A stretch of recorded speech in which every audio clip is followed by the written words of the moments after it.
सगळ्यांचं मंडळातर्फे स्वागत. तर आजचा आपला इव्हेंट आहे कॉलेज प्रिपरेशनसाठी. रिया आणि तिची टीम मुलांना, आपल्या मंडळाच्या मेंबरच्या मुलांना गाईड करणार आहेत. तर आज मी त्यांचं इंट्रोडक्शन करून देतो. तर आपली सगळ्यात पहिली आहे youth Riya. So Riya is a youth coordinator for BMM for this 2024, and obviously everyone knows she is the daughter of Santosh and Shweta. Riya recently graduated from Independence High School in Brambleton, and now she is going to James Madison University, and she will be pursuing for business finance. And she is not only a regional champion in the Future Business Leader of America, but also an accomplished soccer coach. So that is a added benefit to her, and a dedicated athlete in a track and several other sports. So welcome, Riya.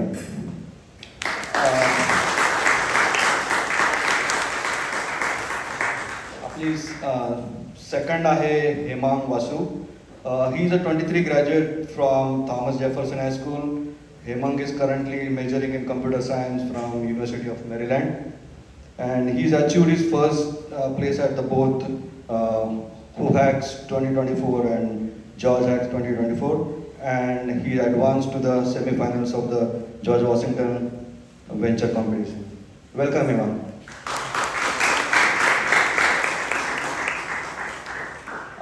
Next is Mili Pandya. She is from Rockridge High School and earning the highest academic honor in Loudoun County. She is now majoring in human biology and data science from the University of Virginia. So Melly has a wealth of experience in college and SAT preparation, and has earned numerous prestigious awards, including full scholarship to UVA, VCU, and Northeastern, as well as UVA Global Leadership Scholarship. Welcome, Melly. आणि या तिघांना आज support करणारे असतील मानस पातकर, किरा आणि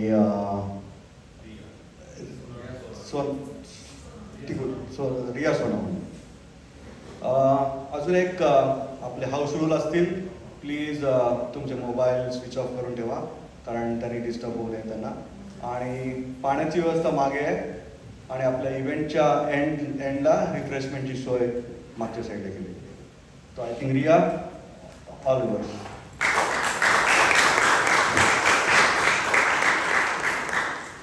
Hello, my name is Riya Pradhan. I'm the MKM Youth Coordinator, and I just graduated high school in June, and I graduated from Independence High School.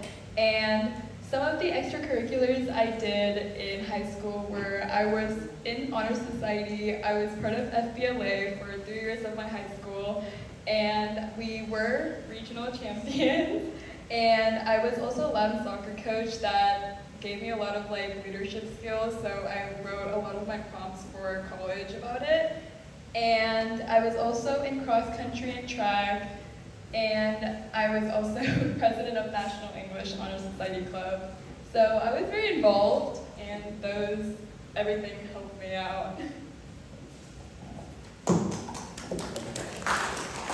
Hi everyone, my name is Hemang.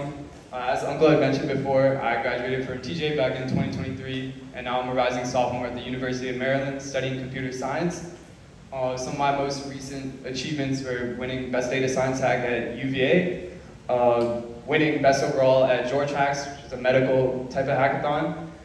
Because of that win, I was accepted into the GW New Venture competition semifinals.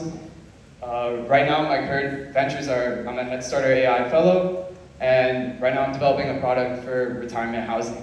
And if you'd like to hear more about me or my journey through CS, please feel free to scan the QR code there for my LinkedIn.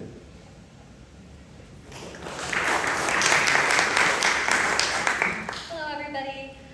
Just a little bit about myself. Back when I graduated in 2021, which was eons ago at this point, I was valedictorian of Rockridge High School, and I earned a full ride scholarship to the University of Virginia, where I now study human biology, bioethics, and data science while completing a dual enrollment degree in the Masters of Public Health program. I currently work this summer at CareFirst Blue Cross Blue Shield in healthcare consulting as a strategy and growth intern.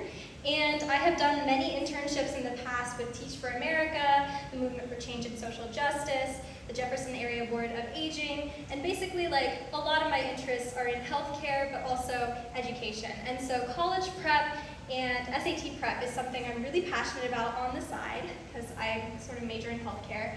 But helping students is something I really care about. And so a lot of my former students have gone to UVA, Virginia Tech, U Miami, Southern Florida, and earned full ride scholarships to a lot of these schools. And so, as we will get to later in the program, I'm a bit of an expert on getting scholarships and awards, and so I will tell you guys a little bit of my tips and tricks on how to be a competitive applicant for these things. And at the end of the presentation, we will be happy to answer questions about any of these opportunities and tell you more about how to prepare for college, no matter what stage of the preparation journey you're in. All right, so we're kind of just going to move through things. Why don't you start us off, Ria? Okay, so this is the importance of college preparation. So there's many reasons why you should prepare for college early, starting off with proper preparation helps you identify colleges that best match your academic, social, and personal needs. Researching and visiting colleges is very important. It's understanding like their programs, evaluating campus culture. It will ensure a better fit for you. And researching earlier increases acceptance rates. So students who prepare early tend to have stronger applications, improving their chances of acceptance, and building a strong academic record, meaningful extracurriculars, and compelling personal statement all matters. And it's also important to research early because financial aid and scholarships. Early preparation makes you a competitive candidate for financial aid and scholarships. And completing FAFSA is also very important. And it's just very also important because it helps with additional opportunities, and well-prepared students can explore more opportunities like honor programs, internships, and study abroad. So a lot of these points we don't have to tell you because you're sitting right here in the audience, and so obviously you care about preparing for college early. But the gist of it is just that the sooner you get started on that process, the better for you to become a competitive applicant for things that have early deadlines, opportunities that might be available to sophomores or juniors instead of just seniors, and essentially just making sure that you end up at a place that is right for you. And so going into that a little bit more, choosing the right college. So when you're looking and trying to figure out what college is best for you, there's obviously many factors, and we're going to go into them in a little bit more depth. But the first thing that you should do is just research and look into as many colleges as you possibly can. If you have an idea of what major or area of study that you might be interested in, start by searching up the best programs for that major instead of searching up the best colleges or the most prestigious colleges. Because many students will discover that the most prestigious and the colleges with the lowest acceptance rates actually don't have the program that they're looking for. So it might not be a good place for you to end up either way. Some of those factors that we're going to get into considering are just like campus culture, size, location. I'm assuming most of you live in Virginia, if not like in the nearby area. And so Virginia has a lot of lucrative opportunities that are available to in-state students. And so oftentimes looking into Virginia colleges, you will find opportunities that are only available to you because you live here. And so while a lot of other colleges are out of state, they will likely be a little bit more expensive than the in-state options. And so I think it really is just important to do a really broad search and not focus too much on the name of the college. Campus visits and speaking with current students, obviously all important aspects of that research process as well. So Haemong and I wanted to go a little bit more into the part of making a decision, because making a decision, especially after you've gotten accepted into a few places, can be a really daunting task. We kind of wanted to go into a little bit of our own personal experiences. So when I was in senior year, say, was it 4 years ago at this point, I was caught in between a rock and a hard place. I had to pick between going to UVA on a full scholarship or going to Georgetown, which at the time was my dream school. And so that's why I kind of say to people that you should really be looking into the programs that are available at that school rather than the school name itself. For me, at the time I thought I wanted to study health policy and management, and Georgetown was the #1 school for that. It had a direct track to all the internships that I was interested in. And I had this really vague offer from UVA on the table where they were like, you can basically study whatever you want. So for me, ultimately, that decision came down to the financial aid package and the total cost of attendance. So it was kind of a no-brainer for some people, but for me, it was giving up my dream school at the time. And so I ultimately picked UVA because the full ride package was too good to refuse. But at the end of the day, funny story, the internship that I'm at right now, every other person in my cohort goes to Georgetown and they are in the health policy and management major. So no matter what school you pick, depending on the opportunities that are available to you, you could end up exactly where you want to be. Yeah, okay. That was a great explanation, Millie. I think you choosing UVA was actually a right decision. My decisions were between UMD and Virginia Tech. I think those were my two biggest decisions. You know, on one hand, you did have the cost, in-state tuition. My parents did offer to pay for that, whereas going to UMD, I'm like on federal loans right now. And I think something that really made me decide to be at UMD was it's near to DC, so a lot of the internship opportunities are really available to you, whereas in Blacksburg there are good research programs, but not necessarily high DC opportunities. Additionally, I really like the city life campus area, and like Millie said, college life and campus life is really an important factor when choosing your college. The other thing I kind of wanted to highlight here is that the career development and networking opportunities at colleges will vary significantly. And so one other thing that not a lot of places touch on is how active is the alumni network. Because schools with a very active and engaged alumni network will be all the more interested in helping you out because you go to their school when the time comes for finding an internship or finding a job. And so those little things that might not seem like they matter as much as prestige in that senior year college picking process really do eventually add up. And so the big takeaway that I wanted to highlight here is that prestige is not the most important thing. I know we all grew up in Northern Virginia and we all think that like the name of the school and whatever our parents get to brag about to their friends is the thing that matters the most. But it doesn't, because at the end of the day, after your 4 years are done, you have to really think about how much money you spent to attend that school, whether you have any loans left at the end of the day, and whether or not that school had a program that really paid off for you in the end. And so that is something that I wanted to call out specifically, is whether you can see yourself thriving both mentally, physically, and academically at the school you pick. And so one huge thing that my friends that decided to go to school in California have told me about is that the absolute mental and physical headache of moving all of your stuff back and forth from California to Virginia is something that they did not have any idea of when they ended up picking like Berkeley or UCLA. And so some of them do get really homesick, but they only get to come home once a semester. The other thing is obviously academically, but I think it's really important to also consider community college, and that is something that people don't talk about enough because it is such a cool, lucrative opportunity that doesn't seem that cool face value. If you don't end up getting into the school that you want to go to, and you know that it's either in-state or there is some sort of transfer eligibility process where you can go to Northern Virginia Community College, NOVA, for a year or like I think it's about a year, and then get really good grades, get a 4.0, and then guaranteed transfer to schools like Virginia Tech, UVA, VCU. That could be the best choice for you. So definitely look into that, and I have some amazing friends at UVA that did just that, and now they're going to Harvard Med School, one of them is going to Stony Brook Med School, and then one of them is going to, I think is it Yale Dental School? Something like that. But point being, it's a valid option. Now I'll be talking about standardized testing. The two main types of tests that you'll be submitting, three, will be the SAT, ACT, and AP exams. So I wanted to talk a little bit about the SAT first, because when researching for this presentation, I didn't know that the SAT had changed significantly. Back in March of 2024, the SAT changed to an adaptive learning program that became online. So you'll sit and you would take the test in a computer.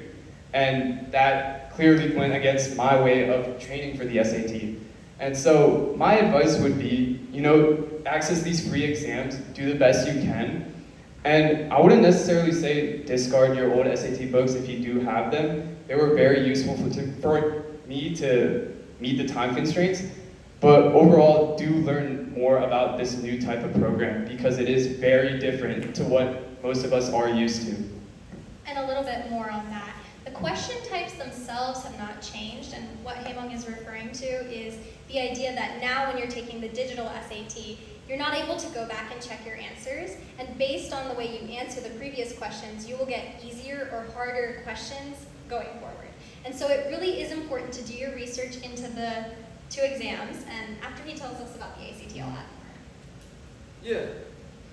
Okay, the ACT is similar to the previous SAT, your standard reading, writing, math on paper. However, it does have an additional science section. The math questions do tend to be a bit harder as well, and it does tend to be a little bit more of a fast-paced exam. However, if you feel that you are better at math over English, I would say do look into this option.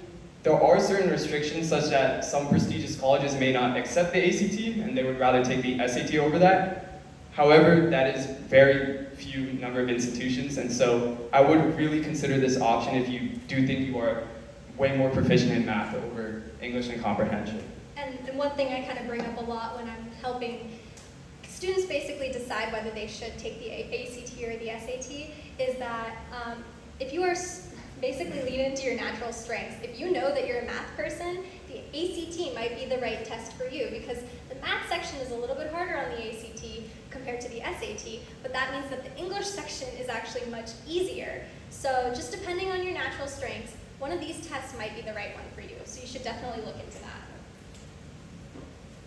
Yeah, and so now I want to talk about, taking the practice tests and, maybe you want tutoring and stuff like that. And I do mainly want to talk about my experience through this. So back in, I think, sophomore year of high school, I was part of a tutoring SAT program, prep program. There's so many of those. However, for me, I didn't necessarily take it serious because I was a sophomore in high school. It was quarantine. I was mainly just sitting on my computer during those online meetings. But when I decided to really get serious about the SAT, I spent those previous exams that I used those previous exams I got from this program and used that along with the free tests, and that was enough studying program to have for the actual SAT. And so I really would consider that a viable option, especially if you are more of a long-term learner. Me personally, I was a very short-term learner. I spent 2 weeks, I put my head down, took 2 SAT tests a day, 2 weeks before the exam, and then did the SAT. And that was on my third attempt because the attempts before, I wasn't really doing well because I wasn't actually applying myself like that. So I really would consider, both these options, free and paid, to use equally and to actually apply it for your test. And we're mostly focusing on anecdotal stories here because you will get these slides afterwards and you can take a look at all of these tips for yourself. But I think the biggest takeaway here is that I'm drawing on, I think it's like 5 or 6 years of being an SAT tutor now. And so I've seen every kind of student that there is. I've seen geniuses that feel like they don't need to prepare or study for the SAT and they're gonna wing it, and they don't realize that the math and the reading and everything that they do in school is structured so differently on this exam that it's almost like a game that you just have to prep for. And I kind of gamify this exam because the truth is all of these questions have patterns, and the second that you begin to identify those patterns where someone points those patterns out to you, it'll be that much easier for you to succeed.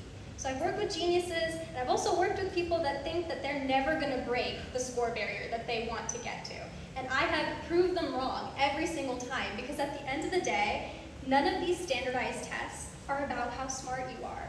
I promise you that especially growing up in Nova, you're going to start to hear or feel or think that these tests are a reflection of your intelligence. and they're not. They're just a game. And once you start understanding that they're just a game, and you start seeing that you just need to identify patterns and pick up on those, that'll get you that much further. Because I think for the most part, my observation is that the thing that students struggle with the most on these exams is their confidence. Confidence, aside from all of these tips, they're all important, but confidence is the most important thing. Because if you're gonna get nervous on the day of the test, then you definitely need to simulate test conditions and start telling yourself that every single Saturday is the real SAT. So when the real SAT comes around, you're not scared. So yeah, all of this to say, this sort of advice is out there, I'm out there, but also like, at the same time, patterns, games, it's not about how smart you are. Okay, yeah, so now I'll be talking about registration and fees. So as you can see, the fee prices are right there. However, you do have to access them through different websites. I know for the SAT and AP exams, you can access them through College Board. You'll mainly register your AP exams through your high school. They usually offer you a form or something like that. But for your SAT, you do have to register online through College Board. Don't expect someone to come up to you and say, hey, do you want to take the SAT? No, you have to do that of your own accord. The ACT, you have to go to the ACT website, and there'll be a similar type of process where you will register either a month or two beforehand. A piece of advice I would give for this is register somewhere far. I registered my first 2 exams locally, and I knew essentially most of the people who were taking the exam because I knew my friends from high school. And that really distracted me a lot.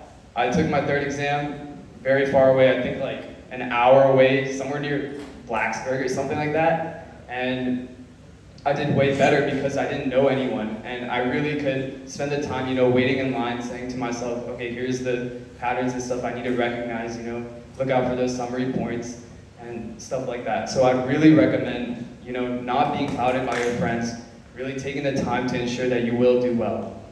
So I might have the exact opposite advice from Hamon. It really does depend on what kind of test taker you are and what your challenges are. So in Hamon's case, it seems like it was about the distraction and the knowing your friends there and having that sort of fuel the fire, fuel the nervousness. But for me, I had almost the exact opposite problem where I just could not sleep the night before the SAT. I was so nervous and I didn't know what questions were going to be on it, and so I had the hardest time sleeping. And so having a test center that was super, super close to me, like really close to me, like a 10-minute drive, was really important for me, or would have been really important for me, because I value my sleep, and the more sleep I had leading up to that exam, the better I would have performed. So that is why it is so important to take practice tests, so that you can understand what is it on the day itself that makes you nervous. And then based on that, you can decide, okay, do I want to book a test center that's like a 2-hour drive and stay in a hotel the night before so I don't know anybody? Or do I want to book the test center that's literally my high school that I can drive to in 5 minutes? Again, it all just depends on your unique preferences. The other thing I kind of wanted to highlight here is that there are additional fees for things like late registration, cancellations, all that good stuff. But site vacancy. These sites in Northern Virginia, like the testing sites, fill up fast because of overeager parents that don't necessarily know when their kid is going to take the SAT. So they go and they book all the dates possible, knowing that they can just cancel at least a month in advance or something. That means that if you know that you have a test date in mind and there is a date you're preparing for, go and sign up and register for that testing site as soon as possible so that you don't get caught on the day of without a place to go. I think the only other thing that I wanted to point out, okay. No, yeah. I mean, if you have something to point No, out. the only other thing was just like AP exam. Actually, no.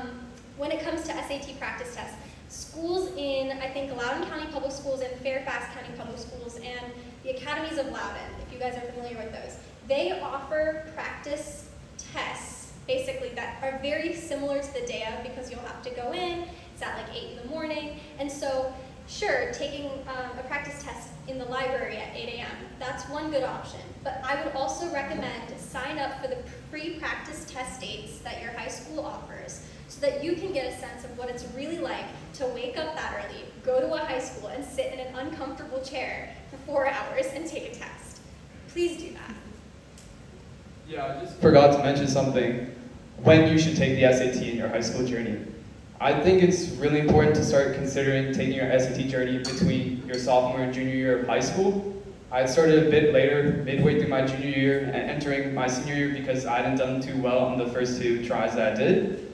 And that really sets you back because you want to be worrying about your college applications summer between junior to senior year. So you want to have the SAT out of the way. Another thing to note is you may have heard that some schools are test optional. This is true, however, I would really still consider your test scores being a very important metric. A lot of famous entrepreneurs, Elon Musk, all of them have said, SAT may not determine how smart you are, but it is a metric of how capable you are. And so, really put your head down and do take this test. Please don't go test optional if you have the option to.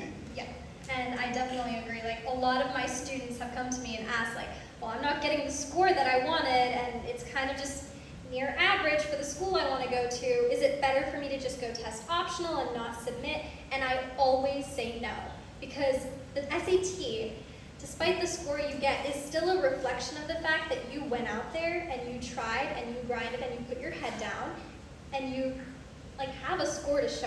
And so for the most part, I don't want to say always, but I always say that you should just submit the score. You should just take the SAT. Don't go test optional unless you have a very, very good reason to. And kind of on that same note, it is a big pet peeve of mine that when you Google when you should take the SAT, every single website will say, in your junior year leading up to your senior year.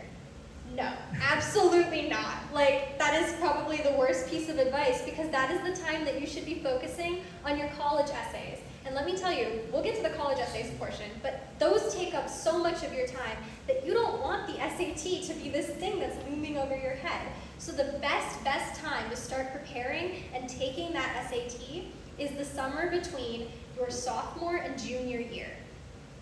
I'll say that again because I was confused too. The summer between your sophomore leading into your junior year. And that way, you can basically devote your entire junior year to getting the SAT done and over with. Because that summer between junior and senior year, that is probably when you need to be worrying about those essays. And so, if you're looking for a sort of target date, I would recommend the August SAT between your sophomore and your junior year to be kind of your first one. But yeah, I can say that again for anyone that needs to write it down, but yeah, that is kind of the big thing. And then the other thing was just AP exams. AP exams you take through your school. We don't really have to say much more about that. I highly recommend that you take your AP exams because especially if you study for them, they can get you out of so much college credit. I think Haemong and I can both agree that. We went to college and we already had a year and a half's worth of coursework done just because of the AP and DE classes we took in high school. So if you have any more questions about that, happy to answer those. But yeah, we're kind of just going to go now into building a holistic, strong application. There's obviously tons of components, and I'm not going to go too into depth of any one of these, even though we just talked about standardized tests, because a lot of them are really obvious. Academics, extracurricular activities, you probably know all of these things. But the reason I wanted to highlight them is to just show that there's so many different things that make up your application that no one thing is going to make or break it. So if you have a GPA that you're not that happy with, or you just cannot seem to get that SAT score that you want, I promise you, if I had to pick any one of these things to be that thing that you need to get perfect, it would be this. It would be the essays. And that's why we're going to spend actually the majority of this presentation talking about essays. And I hope that you spend the majority of the Q&A time also asking me about essays. Or maybe don't, because then that means I didn't do a good job with explaining it. But essays, the most important thing. You want to be unique, you want to have a clear narrative, and you want to proofread them multiple times. We'll go more into it. But these are just tips and tricks. Definitely, the only other thing I kind of want to highlight specifically is that, actually we'll get into all of this. Take challenging courses. It's It's a no-brainer, but even if you think, I mean, with balance, of course, even if you think that you're not going to be able to do well in a class, take that as an opportunity to learn how to do well in that class. I am not a math person. I am the exact opposite of a math person. I'm the furthest away from it that you could possibly get, and yet here I am, a math tutor for how many years now? I don't know, Rhea can speak to my abilities like she was one of my worst students. Best students. But that's what I mean. Coursework can be that first push that you take to basically learning how to do something you're not good at. And so whether it's AP US history or like that calculus class that I definitely should not have taken, push yourself because colleges will respect you for it. Yeah, Common App 101.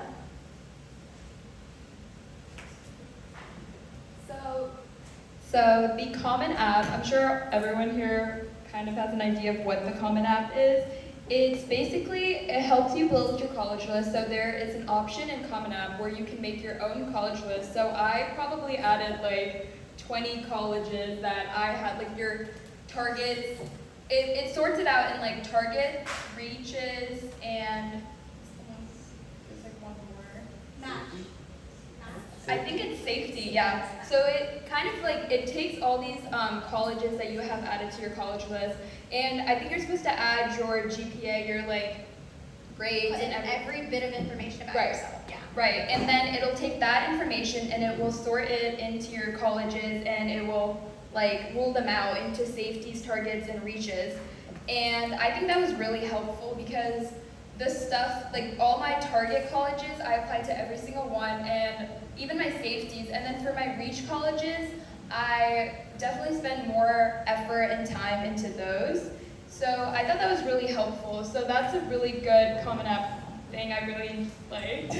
And for the Common App, it also includes deadlines, application fees. So normally the application fees are around $60 to $80. They're really expensive. Like I applied to like 10 colleges, and that's like almost $1,000 right there. So it's definitely an investment, but Word on that. Sometimes if you attend informational webinars for some of these colleges and reach out to their like admissions departments, even if you don't financially qualify for a fee waiver, they'll give you one. So it never hurts to just be engaged and ask. I got a couple, I think, of fee waivers just by being an engaged participant. yeah, so about the fee waivers, you're always gonna get them in your mail. Like I got so many, and I think I applied to a lot. Like I got one for University of San Francisco, and I got a fee waiver, and I just applied because like there's no harm in it. And I got like almost an $80,000 scholarship, and I thought that was really like, it shows you about like fee waivers, like you just apply to as many as you can, and they're free, so might as well. And Most important point is just that they opened. The Common App opened on August 1st, and so if you are a junior now, please go ahead, make your account and get started because it's never too early to start is kind of my motto. The only other thing I want to mention with this is that there is no, and you know what, AI boy over here might push back on this, but there is no perfect algorithm to calculate your chances of getting into a school. And so even though Rhea mentioned, like, it is incredibly helpful that the Common App has this feature that sorts schools into your targets and your safeties and your reaches, I will say that I had a conversation with my counselor in the beginning of my senior year, and she basically told me, she looked at my list of colleges and she was like, there's not enough safeties on here. And I was like, okay, that's fair. Like, I didn't have enough safeties on there looking back. But she also told me all of these are reaches, and I was completely baffled because at this point, this woman knew I was valedictorian, so I don't know why she was saying that to me. But it's incredibly subjective. Your chances of getting into any one particular college, statistics aren't everything. Your stats are not everything. And then on top of that, it's your sort of unique personal lived experience that is incredibly subjective. There's no AI out there that's going to be able to tell you what admissions officer is going to think of your particular essay in the sea of essays. And so, point being, those tools are very helpful for you to get an idea of how many kinds of schools you have on your list, but they're not everything. And so it's always best to get a second opinion. And basically how to get started is you should create an account, and the startup process is so long. There's so much information you have to fill, like family history, and then there's a lot of official transcripts, extracurricular activities. I think there's a 10. A lot of requests you have to make, a lot of info to fill out. You have to sit down with your parents and get a lot of your family history in this application, so make sure you have time to do that. The most important part is this 650-word personal essay. So these are the Common App essay prompts for 2024-2025. You only have 650 words to tell your story, and that is the hardest part of college applications. So I'll give you guys a chance to basically look these over yourselves later, but I just wanted to point out topic number 7. Share an essay on any topic of your choice. It can be one you've already written, response to a different prompt, or one of your own design. That is the most vague and open-ended thing in the entire world, and it is the part that makes everything difficult, because these prompts by themselves they give you a lot to work with. And so my one word of advice, I caution against using this one, because while it can be a great opportunity to do something really different and unique, it can also be a great way to miss the point altogether. The Common App essay needs to reflect who you are in 650 words. And sometimes it's better to have a little bit of structure, but then again, this could be a great choice. It all just depends on the person. It's just a very, very difficult prompt to get right. So I have some do's and don'ts. I kind of made these funny and satire-y on purpose, so don't take them too literally. But just to kind of wrap up everything that we're talking about here, don't waste time calculating your chances, especially using those tools that we kind of mentioned earlier. Those websites that are put in your SAT score and figure out if you're gonna get into Harvard or not. My God, who do they think they're fooling? Doesn't make any sense whatsoever. Don't waste time doing that. Do spend that same amount of time on your unique assets and narrative, because at the end of the day, it's your story that is gonna get you in. It's not your SAT score. And so if you are going to go on those websites, try to go on them and look at inspiring essays that worked. There's a lot of essays out there that sort of worked, and get an idea of the different ways that people tell their story. Don't trauma dump. I don't care what kind of struggle that you have been through in the past 17, 18 years of your life. I can promise you one thing. Admissions officers are tired of hearing sob stories, because the second that people started thinking, okay, I just have to tell a sad story and it'll get me into an Ivy League, it completely blew up. It backfired, because the truth is the only sad, traumatic stories that work are the ones that demonstrate how you overcame your struggle. They want to see that you are a resilient person that knows how to solve problems. So if you are going to talk about something difficult that happened in your life, make sure you do it in a way that highlights how that made you the person that you are today. Don't start a nonprofit, because I know that's kind of the thing people say now, you need to come up with a passion project, and a lot of the time 16, 17-year-olds are how do I show admissions officers that I care about humanity, that I care about people, that I'm a good person? Let me go and start a nonprofit. And I can tell you that in 99.9% of the cases, that is the worst thing that you could possibly do, because you want to know what it shows? That you didn't go out there and do research on existing community-based organizations and initiatives, things that already exist because real adults put their time and energy and effort and money into making them exist. And it kind of just shows that this is something you did to build up your resume, but this is just something you did to put on your college application. And the worst thing is when people make their entire application about a nonprofit that is no longer going to exist after they graduate high school. Because God knows you're going to go to whatever college you go to and you're never going to think about it again. And admissions officers know that too. So instead, I highly recommend doing your research and investing your time and your energy into a nonprofit or something that already exists in your community and excel at that. Show them, the people at that organization, that you are somebody that truly does care about whatever approach or initiative that it happens to be. And you can get leadership positions within those real life nonprofits, and that matters so much more. I know high schoolers that are on the national board for the Red Cross and stuff like that because they went and they joined an organization that's already out there doing great work instead of trying to start something on their own with $100 of their parents' money in an after-school program. So yeah, the other thing, don't ask teachers for letters of rec in senior year. That is what every single college guide out there tells you to do. That one's a little bit facetious. Do ask them for letters of rec kind of in that summer before senior year, but the most important part is that the entire high school trajectory, you need to be building genuine relationships with these teachers that you're going to be asking for letters of rec from. From 9th or 10th grade, you need to start thinking, what teacher knows me super well that could maybe speak on that in a way that is different from the way that they talk about other people. And so, I don't know, hey mom, I have an experience where I picked a teacher that happened to know me since 9th grade. It was my 9th grade history teacher. But he happened to also be my debate coach every single year after that.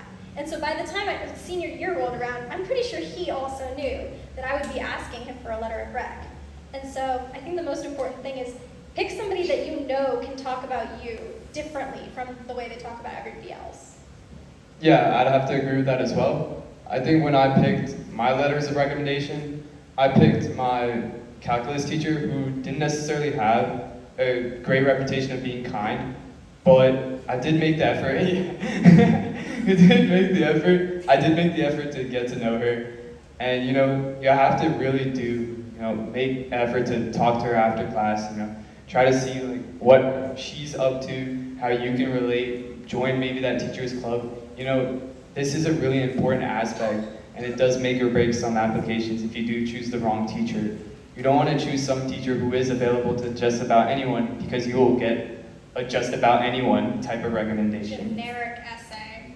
Literally worse than having no essay at all. So my letter of recommendation was from my history teacher from, I think, junior year. And the thing with her was that I wasn't the best student in her class at all. She hated me so much. But it got to the point where we became best friends. And I still, she has me on Instagram. She's always texting me. So we became best friends. And I don't think I ever talked to her once about history in the class, outside of class. I never talked to her about history, but I would talk to her about all my problems, if I was having friend problems, anything else. I was just always ranting to her. So I never really asked her for a letter of recommendation because I didn't think what would she write about. But she actually did ask me, and she told me that she was going to write me one. So, and the thing with I don't know if it was for you guys, but we weren't allowed to see our letter. No one is allowed to see it. Yeah, we're not allowed to see it, which is weird. So I still always am kind of curious what she wrote about, but I think it's like Millie said, you have to build a genuine connection. You can't really ask for one, because then I think it just puts them at the spot where they're forced to write one, and then Yeah, no, it just won't be It won't be good. That's another important point. Waive your FERPA rights. Everybody has to waive their FERPA rights. That means that you don't get to see your letters of recommendation. That's just something else you have to do in the Common App. It's not something you can negotiate. You just have to waive them. But all of that to say, my students also always think that, oh, I want to be a biology major. I have to ask my AP biology teacher for a letter of rec. That is not how that works. I promise you that even if you want to be a STEM major in any sense, you can go and ask your English professor that loves you and knows you really well for a letter of rec. Obviously, you have 3 for the most schools kind of ask for 2 or 3, and so you can balance sort of what kind of different things that the letters of rec are kind of going to talk about, and there's a strategic way to do that. But don't think that just because you're trying to major in XYZ that you need to get a letter from a teacher that did that as well. Yeah, I think next thing is don't join a million clubs. don't waste your time being a member of like 7 different clubs in high school, knowing that you're only gonna go to like 1 meeting a week for all of them, and you're never gonna actually end up doing anything with that time. So I say do focus on 2 to 4 clubs and involvements that you enjoy. Things don't have to be a club for you to be involved in them. And so basically just make sure that you're investing your time into things that actually matter to you, because that way you'll come off as that much more genuine. And then these two kind of just same exact thing. Don't do what works for everybody else, and don't do something that just makes you seem perfect, or don't try to come off as perfect because they know that you're not. And so that kind of leads me into my last point with creating a sort of tailored application. Actually, there's all this stuff. Most of these are just points that you can kind of read later on. Yeah, let me just go over this really briefly. You know, I'm on federal loans. I submitted my FAFSA. I have to submit it every single year. I have to do this in order to, you know, go to college. I told my parents, no, please don't spend your $200K on the University of Maryland because for some reason it's out of state. And so I'd really look into FAFSA. A really big thing about the FAFSA is, let's say you are academically smart, you know, you do have a lot of achievements stat-wise. You can get scholarships just by applying through the FAFSA really early. That's how I got my presidential scholarship at UMD, and it does help a lot for those merit-based type of scholarships. There's also grants if you're low income, and there's also other sorts of opportunities that aren't based with the government, such as the Koch scholarship, to get free money for college. And I think,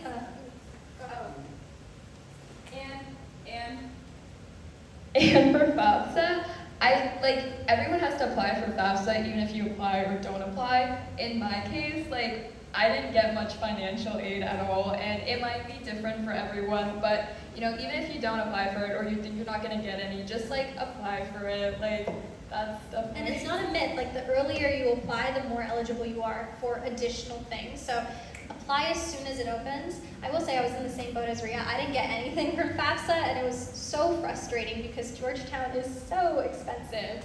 But that is kind of where the rest of this comes in when it comes to scholarships, because scholarships are often merit-based and not based on financial need. And so you can get scholarships for just about anything. And I think while most of these points are kind of just about what to do, the thing I wanted to highlight here is that private scholarships, such as the Coca-Cola Scholars Foundation, the Jefferson Scholars Foundation, amazing opportunities to get literally your entire college education paid for.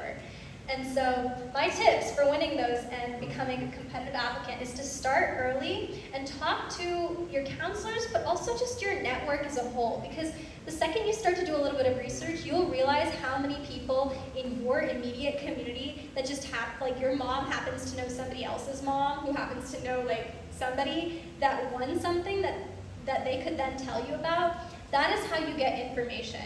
Word of mouth is so incredibly important. And so while it's obviously important to tailor your applications and understand your offers and negotiate and all this other stuff, these are all things you can read for yourself. I'm going to go into something that people often get confused about that I can kind of shed some more light on. Full tuition versus full ride.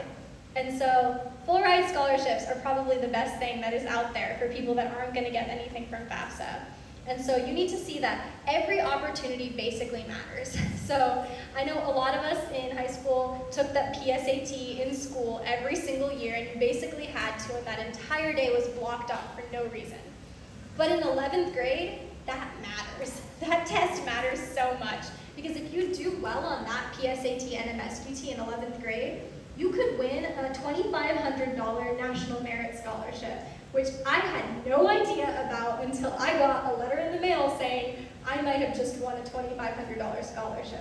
And so, super important to get that information out there. You can be eligible for these things for a variety of reasons. They have scholarships out there, full ride scholarships out there, for people that are just really, really, really good at playing the xylophone. Blew my mind. Xylophone could get you into college. Get it all paid for.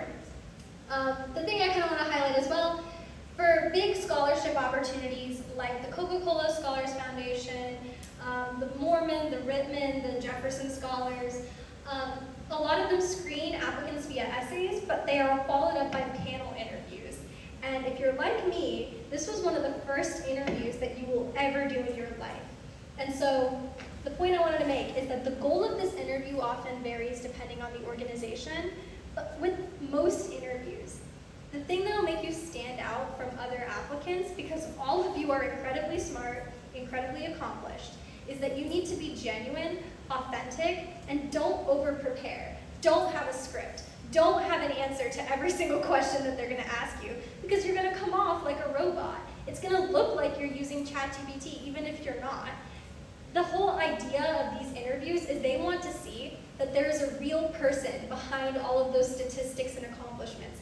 They want to see that there is a genuine, passionate, enthusiastic person behind all those amazing accomplishments that actually cares about the work that they do and is able to talk about it to a bunch of people, even when they're nervous.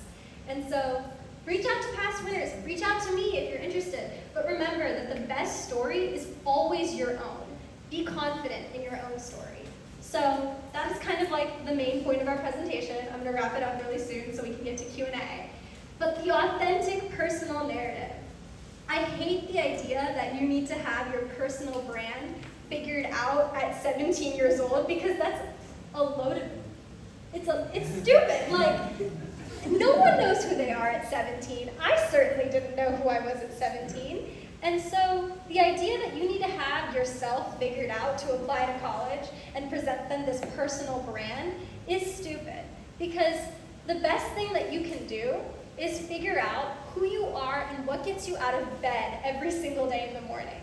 Is it that run that you go on right before school starts? Or is it soccer practice after school? Or is it arguing with the guys on the debate team that just can't seem to understand that you're smarter than them? Something's got to get you out of bed, and that is the thing, that is the brand that you need to tie into your personal narrative. And all that a narrative is that invisible string that neatly wraps up every single part, all those 5 things that we had on the slide earlier. It's just the thing that wraps everything up and puts it like a nice little bow on it that makes your story unique and compelling. And so my biggest takeaway here is that there is no right or wrong answer, but the best idea is often not the first thing that my students really tell me. Like, people always come to me, and I will say this to this room because I feel like it's gonna hit a few of you. The whole, what was it? Like, people used to make fun of me because I used to bring Indian food to lunch every day in elementary school, and they used to make fun of me, or like, oh, I'm caught in between 2 cultures. All my friends are like whitewashed, and also I'm brown and I struggle with my diet. That has been done a million times before, and I know that it's probably such a crucial part of your identity. But admissions officers are sick and tired of hearing it. And so I'm gonna say this to you guys as somebody whose first draft of the Common App essay was literally like, I'm a brown girl that's not like the other brown girls. Don't do that. Don't do that. Focus on what makes you actually different from everybody else. And so my approach is think out loud, talk to your friends, talk to your parents, gather opinions on your ideas, and write out as many of them as you possibly can. Because at some point, all of that writing and all of that thinking is going to bring you to something that you actually care about. And so the most important point of this entire presentation is don't write your Common App on the right thing, write it on the thing that gets you out of bed, the thing that you care about. And for me, I'm gonna say this because it is really important to me. I wrote my Common App on Naruto, the anime. And I have recommended to so many of my students that you should write about the thing that you care about the most. One of them, I think, ended up writing about, what's that video game with like the dots and the,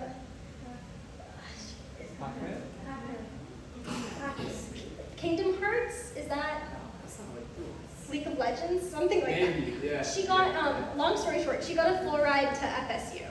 So it worked out. I mean, Naruto worked for me. I've seen so many Common App essays on the craziest things, and the point is, if they tell your story, then it's the right thing. Yeah, you can just read that on your own time. But for the most part, this was just a picture to show that this is actually really dumb. Don't look at this picture. If you see these slides later, please don't look at this picture. a lot of the things that like you find online for timelines and deadlines might not apply to you. Everybody's on their own journey. So do your research and figure out the right timeline for yourself. And then important links. Yeah, Q&A. So I mean, I have this slide, but feel free to just ask me questions. You can also scan these if you have questions later and you want to ask us, but for now the floor is open and we're ready to answer any questions you guys might have.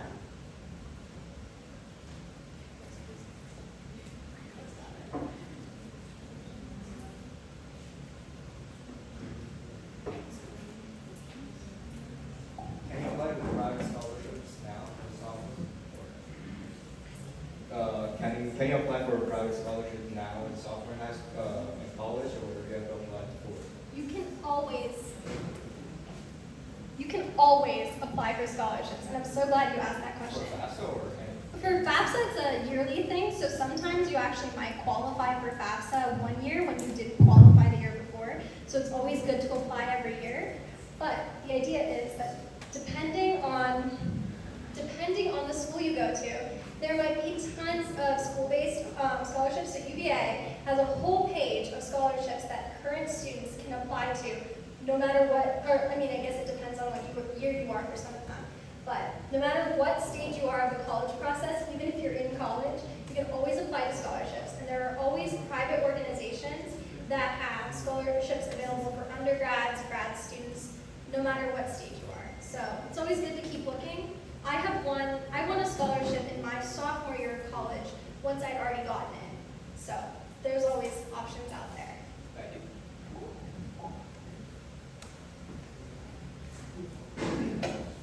Hello.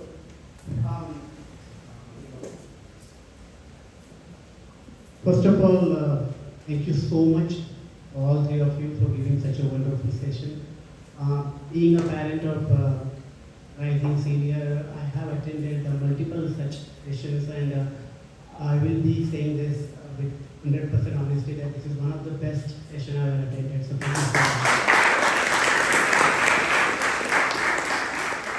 The question is, you talked about essays, plural. So how many essays one candidate needs to write or keep ready before applying for the college? So short answer, a lot. An unnameable number.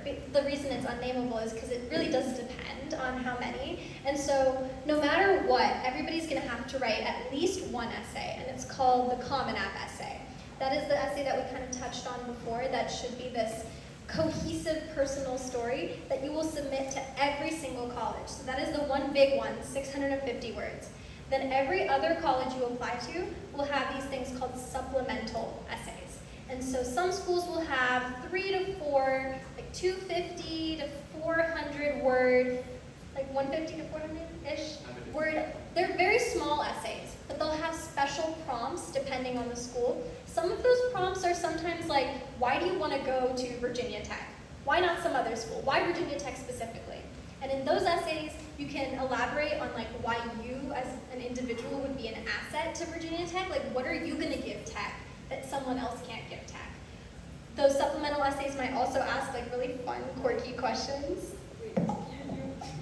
Yeah, UMD's questions. I don't know if you guys have seen them, but it's literally like 5 sentences. And it's like 1 sentence per prompt. And one of the questions would be, what do you do every single day? What did you do last Wednesday? Right? Where do you want to go for vacation? Dream job?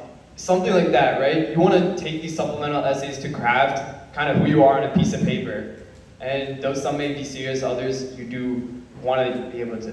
And no, that is important because I know sometimes people talk about the Stanford essays. Those are really hard to write, the supplementals, because they're so short. The shorter essays are always the difficult ones because it's like you have to somehow get an answer out there in like, sometimes it's 25 words. Those are so frustrating. It's like, what is something you want to tell your future roommate, but in 25 words? And so that is why, to answer your question, there could be any number of essays depending on the number of schools you apply to, which is why it's important to create your college list early and then create a super comprehensive, like, complete complete document of all the essays you have to write.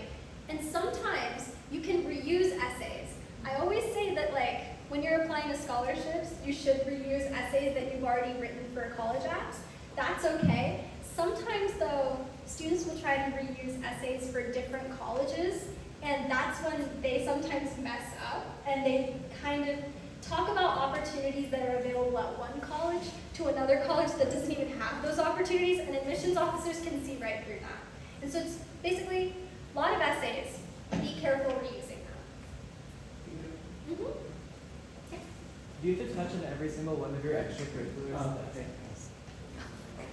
Hello. So when you're writing your essays, do you have to touch on like every single extracurricular you've done? Or is it just kind of like overall? I would say it depends. You know, if you do have those, there's a limit of 10 extracurriculars that you can put on your Common App. If those 10 are truly important to you and define who you are, then yes, put all those 10. For me, I think I put around 6 or 7 because some of the extracurriculars were bullshit, right? So I really stuck to the ones that were really important to me. Some of the major ones were karate, Boy Scouts, some computer science club, you know, doing things like that that I could really talk about in my supplemental essays. So a lot of it would connect. So I would say focus on the ones that are really important to you. And this is going to make some of you laugh, but one mistake that all of my students make when they're filling out the 10 activities in their Common Apps is that they always overestimate the number of hours per week. So it asks you, for this activity, how many hours per week did you spend on it? Some of my students will be like, oh, I spent 10 hours doing this activity. And I'm like, I look at that, I'm like, that's how much some people like part-time jobs, like that will be 10 hours a week. And they'll say like 10, then they'll say 6, then they'll say 4, and then you add up all of the hours that they spent on their 10 activities, and they have like 2 hours, it works out to like 2 hours of sleep, 0 hours to eat, no time to like go to school. So my point is that like, when you're filling out activities, be realistic and don't put that you spent more time on something than you actually did. But I would just put whatever you did in those 10 slots. And then to answer your actual question, in your essays, I would say that your essays should be a space for you to write about the activities that meant the most to you. But that is kind of why that point I made about the narrative matters so much, because you should try and be really strategic about mentioning things like an equal amount or mentioning them the amount that they actually matter to you. Because say that you wrote your Common App about the activity that matters the most to you, and you spent 650 words talking about karate, or debate in my case, then you shouldn't bring that up in your other supplemental essays. You should take that as an opportunity to talk about something in your application that you weren't able to mention in the Common App. And so, again, it's a balancing game. And I would mention some, don't try to put every single activity in every single place, because then your reviewer won't know what to think. Hi, I'm Siddharth. First of all, awesome job, guys. Wonderful presentation. As my friend said, it was really very informative. So I have a question, and then my better half, he has a question.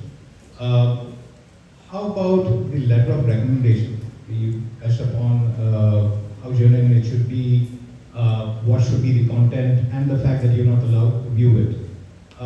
But how many letters of recommendation did you go after, each one of you have? So on letters of rec, I think one thing I forgot to mention, thank you for this question, because it's so important. When you're asking for a letter of rec, you should basically give every single person that you're asking a super, super condensed and cohesive guide on how to write your letter of rec. Because I want you to put yourself in the shoes of your AP history teacher. Like, do you know the number of students that are asking them every single year for a letter?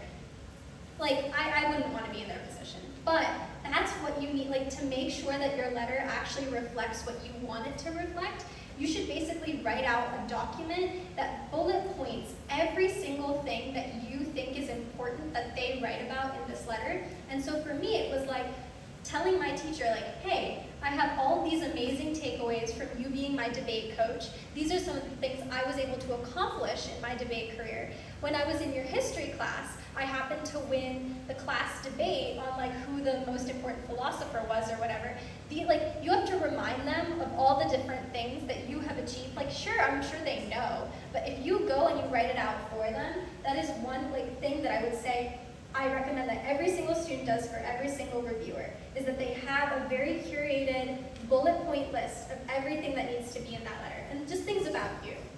And how important in this day and age of social media, how important is it to have a comprehensive and well-rounded maybe LinkedIn or Indeed profile? Will you guys work on that?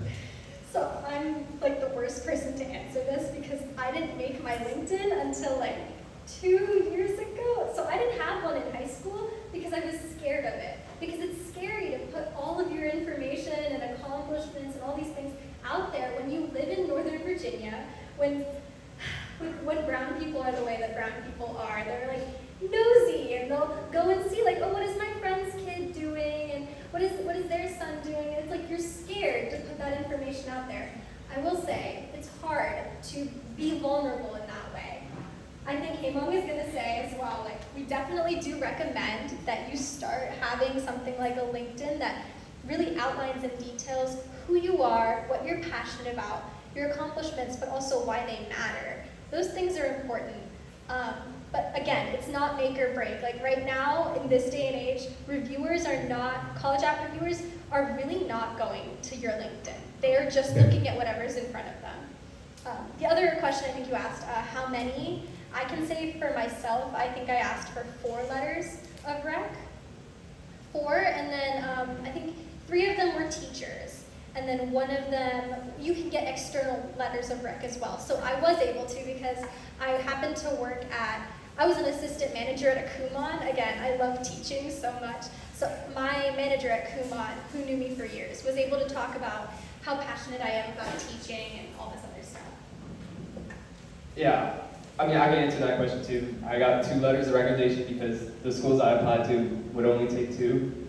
I would say for the LinkedIn question, if I was back in high school, I didn't really go on to LinkedIn that often until college, because in college it is really important to have your LinkedIn well-rounded and stuff like that. But in high school, if I had one, I'd be able to be connected to stuff I wouldn't know about. You know, what are the billionaires up to? You know, what sorts of new technologies are being released, and that sort of things. So this sort of leads me to another question. Yeah. Sorry for the volley of questions that I have. Given all the summer internship programs, all the extracurricular activities that you do, what's the platform that you use to capture it on? It could be on a Word document for all you know, but could it be on another social platform? I guess if the question is like, if you are a high schooler doing internships and things like that, how do you show that?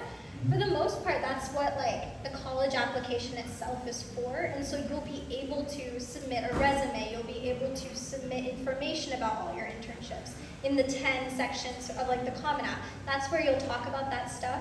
If you're like asking about externally showing what you've accomplished, I will say like that is more important in college, because once you're in college, the next step is getting a job. And so when you're recruiting for jobs, that's when they'll start to look at things like LinkedIn, and it'll actually matter what you've done internship-wise and everything. But for high school students, the next step is just college. So I will say that if it does come down to what are you spending your time on, is it curating your LinkedIn, or is it working on your Common App and your college application? 100%. Just focus on the Common App and the college application. Because I didn't even have a LinkedIn in high school. I don't know if you did, but like we didn't have them, and we ended up just fine. And so it's much better to focus your effort and your energy onto the Common App. Thank you. Yeah. My name is Shraddha, and I have a question around SAP. How early one should start, or give a first attempt of SAP? Is it like in sophomore, or how early? Yes. Love this question. Really important. You need to start sophomore year, summer leading into junior year. And I think that 0 objections on our end. Like, that is the perfect time to start. And if you're looking for like an ideal date, I will say, if you spend your sophomore year summer, what are you doing in your sophomore year summer? Nothing, right? Like, you're just 16. Like, what do you got going on at 16? Prepare for your SATs. Spend your sophomore year summer studying for the SAT. There's SAT boot camps. I ran one. There's tons of resources out there. And then you want to target the August SAT date in between or going into your junior year. So. And I would like to know some tips and tricks to how to secure an internship. For high schoolers? Yeah, For high schoolers, okay. So that's a tricky question. There's not that many internships that are out there for high schoolers, but there are a few. And so really it just depends on what you're interested in. I know that NASA and a lot of other sort of like CS and physics type internships do exist for high schoolers. And if you do them, you will be such a competitive applicant. I know there's some really cool NASA has a bunch of different boot camp programs for high schoolers. If you go online and you search, like there are opportunities out there, but I also want to emphasize that you don't need an internship in high school. I promise you, you don't need an internship. What you need to be focusing on is the extracurriculars that matter to you, because at the end of the day, even something like a part-time job can really make or break your application. For me, like, it wasn't an internship. I just so happened to work at a Kumon for a really long time, and I managed at that young of an age to sort of become assistant manager, which was not true of a lot of the other kids that worked there, just because I was so incredibly passionate about the actual work that I was doing. And so in a sense, you could see it as kind of an internship, but it really was just a minimum wage job where I got paid like less than $10 an hour. And so it's opportunities like that. It's about how you spin the story. You can make even a part-time job working at like a pizza shop or a bagel shop. Like, that can be something that you really care about, and you can spin that into a cool story. Any other thoughts? Internships, high schoolers? Yeah, I wanted to add into like, Millie did say, you can spin these jobs and do all sorts of things like that. I wanted to kind of give, answer your question directly. Let's say, your child is actually wanting an internship. How do you get that? A lot of what I did and what my friends did was connect to the teachers and professors. This means cold calling, cold messaging colleges, sending all these colleges emails, connecting with people on LinkedIn, finalizing what college students do, build your LinkedIn, do that. And like Millie said, an internship is not required, but if it is something that you are interested in, you do have to take the college sort of route of, building your profile, building your resume, deploying, certain things, right? If you want to research at a hospital, be able to, like, do a understudy, is that what it's called? What's it called? Shadowing. Shadowing, yeah, shadow first, right? You have to take those beginner steps to get to that next level. And yeah, like I know friends that went to like the Loudoun County Public Schools. They did things like Genelia Research Lab. There's tons of research opportunities that are available for high schoolers if they take the initiative. But then again, you're gonna have to go above and beyond what a lot of typical high schoolers would do with their time if you want those sort of college level research and internship opportunities. But they're out there. So it's really just about being passionate and doing the things you care about.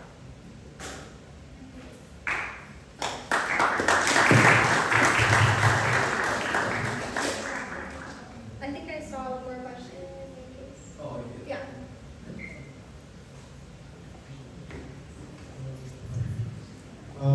So I have a question on the SAT. So you only have to take it once during like junior year, or are you supposed to take it multiple times, or is that just an option you don't have to?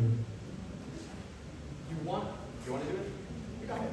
Yeah. Okay, Hamon probably has more information, but from my perspective, I took 4 or 5. I started definitely in my, I did it with sophomore year. She started when she was supposed to. Yeah, and I did it with Millie. Me and Millie spent many weeks doing this, and I think it hit me.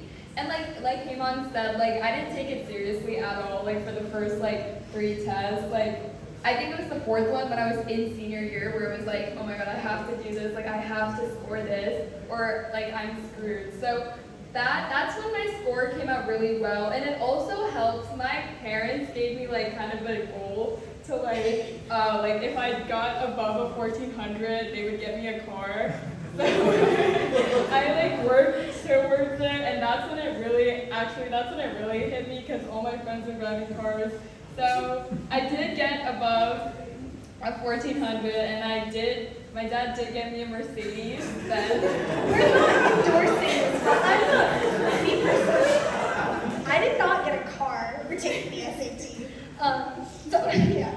To answer the question directly, you want to take it once. You can take many. The goal is to take it one time and get the score that you want.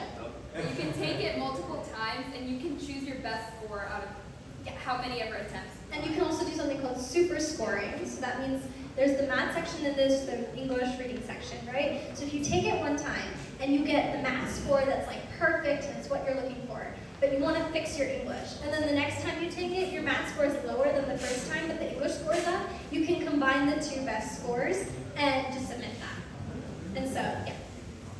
Yes.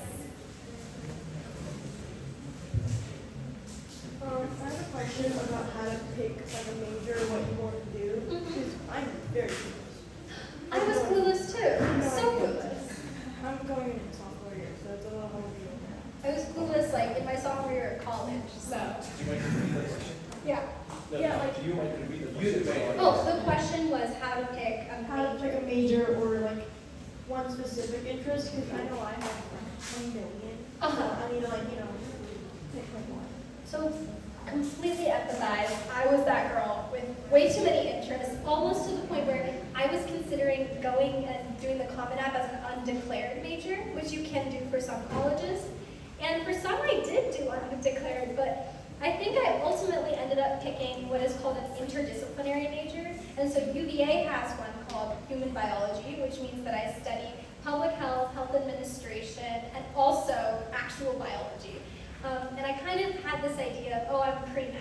But at the same time, I love teaching. Education is what I care about. And so that's kind of like, I was unsure kind of going in.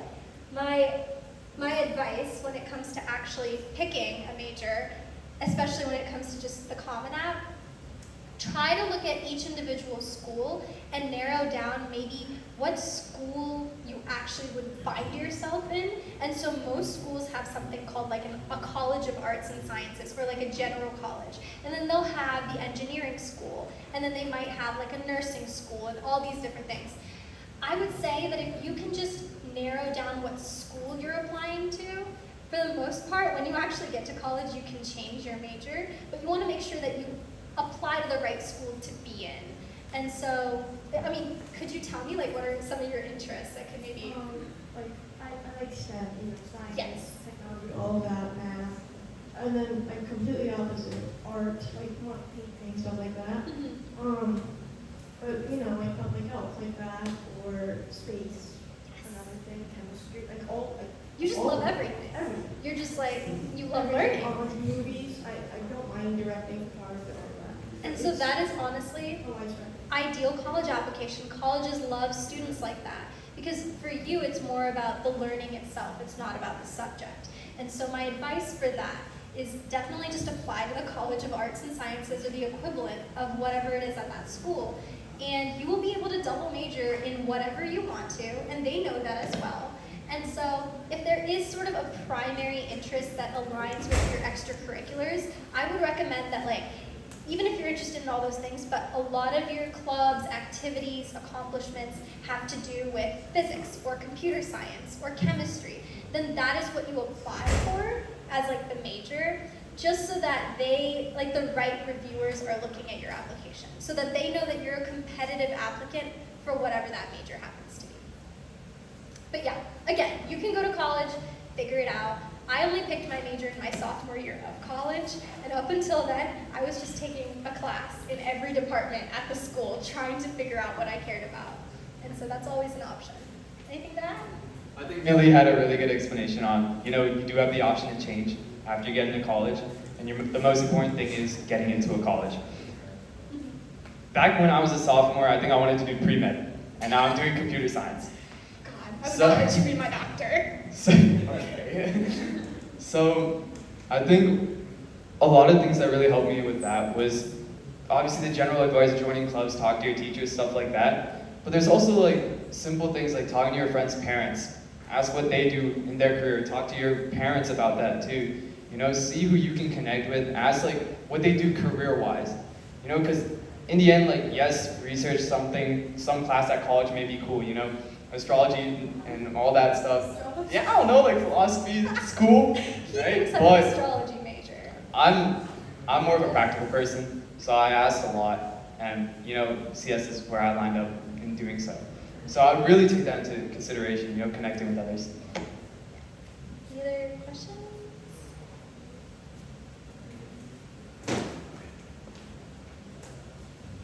Any other questions? All right, hearing none, ready?